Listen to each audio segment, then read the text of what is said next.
Barros, Lula falou mais asneiras por aí, matança, enfim, o que a gente pode considerar como pai dos pobres, presidente dos traficantes, enfim. O que ele disse, Barros? Olha, o Lula disse ontem que a mega operação da semana passada no Rio de Janeiro foi uma matança. A fala aconteceu em uma entrevista a agências internacionais na manhã de ontem e, segundo o presidente, a ordem do juiz era para que fossem cumpridos os mandados de prisão, não para uma matança. E, no entanto, houve uma matança.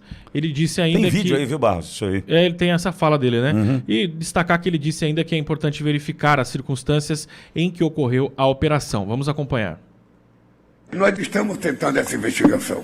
Nós, inclusive, estamos tentando ver se é possível os legistas da Polícia Federal participarem do processo, sabe, de investigação da morte, como é que foi feito. Vamos ver se a gente consegue fazer essa investigação, porque a decisão do juiz era uma ordem de prisão, não tinha uma ordem de matança, e houve a matança. Sabe, eu acho que é importante a gente verificar em que condições ela se deu. O dado concreto é que a operação, do ponto de vista da quantidade de mortes, as pessoas podem considerar um sucesso, mas do ponto de vista da ação do Estado, eu acho que ela foi desastrosa. Olavo, Silvio, nós precisamos lembrar que esse mesmo homem, ainda em tempos de campanha em 2022, subiu o alemão com o boné do CPX. Muitos que aplaudiram a fala de Lula em 2022 estão 7 palmos para baixo da terra hoje, né? Muitos dos eleitores de Lula foram embora na ação da Polícia do Rio na semana passada. E a conta chega, o crime cobra a conta. Não tenha dúvida, a conta chegou.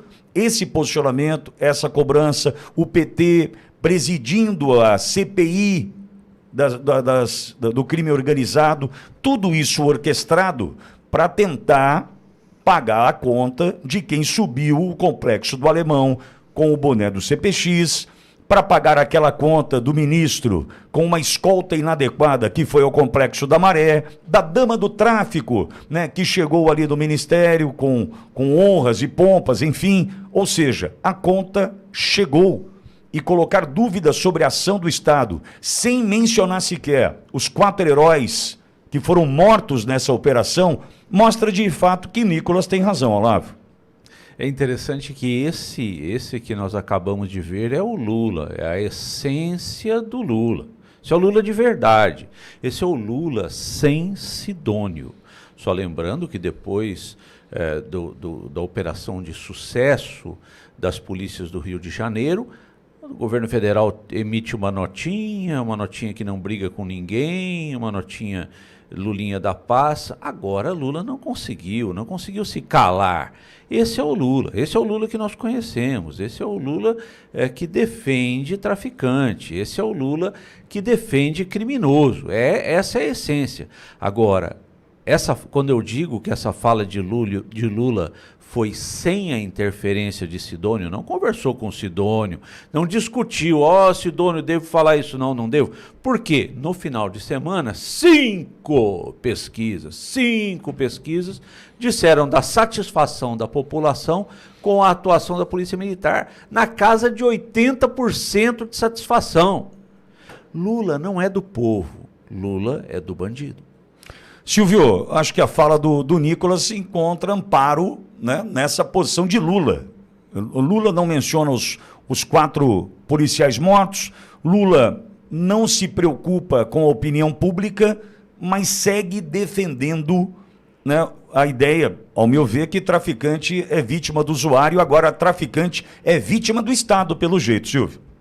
É evidente, porque, afinal de contas, quem correu para a mata durante a mega operação no Rio de Janeiro não estava levando guarda-chuva, uma bíblia, não tinha, aliás, batom ali, ninguém estava preocupado em levar um batom para reescrever alguma coisa num muro e por aí vai. Não, eram fuzis com calibre de forças militares, eram armas poderosas para trocar bala, para trocar tiro, para tentar matar policiais. E 4 policiais tombaram nessa batalha, nessa guerra.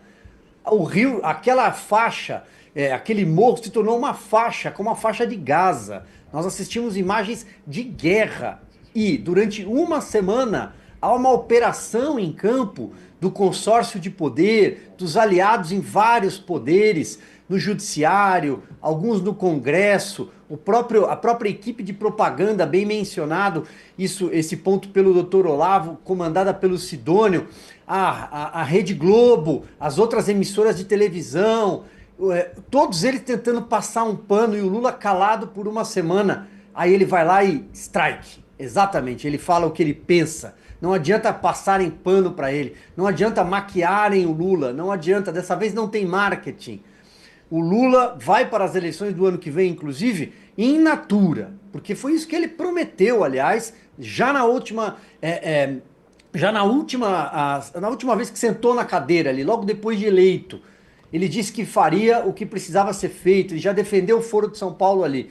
Então, não adiantou nada passar pano, nada. Hoje já tem uma matéria no jornal O Globo, da Malu Gaspar, por exemplo, fala de Lula sobre matança no Rio, atropelou a tentativa de armistício. Ontem alguns comentaristas ali de Pompom na Globo News já tentando dizer, olha, foi mais uma gafe, foi mais um escorregão do presidente, ele não pode falar de improviso. Isso é o Lula. O Lula tem lado e nós sabemos, a sociedade sabe de qual lado é. Só que a sociedade está do outro lado dessa vez. Ô Silvio, agora eu passo para você, analisando e olhando para o seguinte ponto a partir da fala tua do Lula in natura, né? Entrar num jogo como um jogo político, uma campanha política, e quem já participou de campanha, como eu já participei profissionalmente, nunca partidariamente, nunca fui filiado a partido político, enfim, né? Profissionalmente a gente sabe que é um jogo, e muitas vezes a gente sabe que a medida o jogar, a mudança de peças, é um tabuleiro, é um mexe aqui, perde lá, mas quando o Lula entra in natura para esse jogo, é porque o cara entra com a certeza da vitória. Aí eu preciso lembrar do general Michael Flynn, dos Estados Unidos, que fala da interferência no Brasil das eleições, inclusive da CIA, da USAID, cada um chama de um jeito. Enfim, o que eu estou querendo dizer, Silvio, entrar em campo, in natura, com a certeza que vai vencer, é fácil, né, Silvio? Pitoli, e se você parar para pensar, vamos voltar aqui 10 dias no tempo. 10 dias no Brasil, no calendário brasileiro. Até antes, a véspera da operação no Rio de Janeiro. Até a véspera da operação no Rio de Janeiro, as informações todas que circulavam nos telejornais, o sorriso do Lula, já se preparando para ir para o barco da COP, para a Janja dançar e por aí vai, era de que o jogo estava jogado. Lula com a certeza de reeleição. Sabia que o consórcio ia continuar e feliz da vida porque continua indicando ministros para o Supremo Tribunal Federal. Talvez nem ele contasse, não sabemos ao certo, com a cadeira de Luiz Roberto Barroso. O Jorge Messias já fazendo aquecimento na beira do campo, já fazendo um alongamento. Aí vem a mega operação no Rio e de alguma forma joga o governo contra as cordas. Porque expõe, é uma fratura, é uma ferida aberta. A questão da segurança pública, o campo da segurança pública, coloca esquerda e direita em polos antagônicos. Aí fica nítido quem defende quem. Então o Lula agora está numa posição de desvantagem diante da sociedade por um tema sério que vai pautar a eleição no ano que vem. Mas ainda assim, ele não está nem aí, perdoe o meu francês, ele não está nem aí. A gente até poderia falar de outra forma essa frase. Ele tem certeza que ele vai continuar no poder por mais 4 anos depois da eleição do ano que vem. Olavo, eu tenho 2 pernas esquerdas quando o assunto é futebol. Eu sou uma lástima. Julião Baiano perde feio para mim. Eu sou horrível. Só que se eu entrar em campo com a certeza da vitória, amigo, ninguém me segura. É o Lula, língua solta, fala o que quer com a certeza de que está tudo bem. Né? O sistema me ajuda. Não sei se vai acontecer dessa vez dessa forma, mas o sistema já mostra realmente que está disposto a ajudá-lo. Voltando à questão do Nicolas. Pode falar o que você quer, Lula, que daí a gente manda tirar do ar. Entrar em campo sabendo que vai ganhar é fácil, né, Olavo? Mas esse sistema, o Silvio foi muito feliz quando falou do Messias, né, do Bessias. Bessias já renovou o estoque de ternos, comprou umas gravatas novas, já deve ter escolhido a roupa da posse, enfim. O sistema fortalece Lula. Mas é evidente que ele pode ficar solto, ficar in natura, muito bem colocado, muito boa expressão. Ficar in natura, pode, não precisa, porque o judiciário fará alguma coisa? Não. O legislativo fará alguma coisa? Não, porque estão cooptados. Estão cooptados. Fala para mim, amigo ouvinte, vamos junto, vamos pensar junto. O que o Alexandre de Moraes foi fazer no Rio de Janeiro? Que é essa? O que ele foi fazer? Não tinha nada para fazer lá. É judiciário. Judiciário não tem nada para fazer lá. É que ele entende tudo de segurança pública. Não, entende tudo de tudo. Olha o que fizeram com São Paulo. Exato. Bem colocado, Pitoli.